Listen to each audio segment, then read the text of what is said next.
Hi, I'm Jackie Keenan. In Chicago Business Today, moving up in Uptown. The biggest condo and retail project in decades might be breaking ground soon in the lakefront neighborhood. Sedgwick Properties Development is proposing a 3-tower complex with 850 residential units, a grocery store, fitness center, and even a 200-room hotel. The ambitious project is estimated to cost $350 million.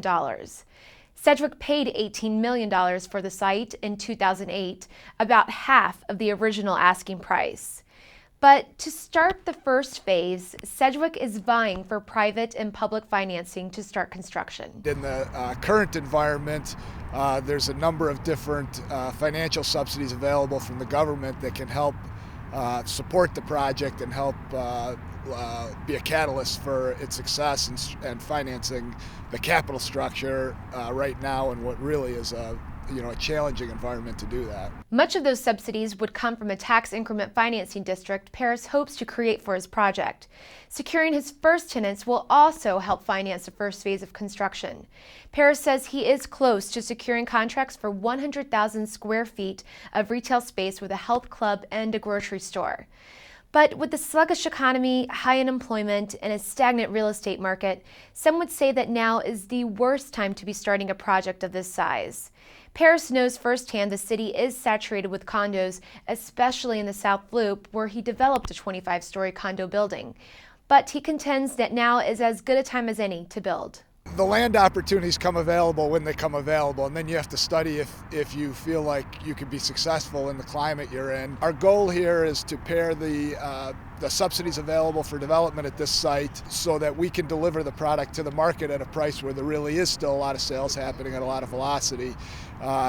Additionally, on the north side, unlike the South Loop, for example, there's very little product of this type, which is going to be a community inside a community. It really doesn't exist on the north side. But to build this large community within a community, Paris must first win over the neighborhood.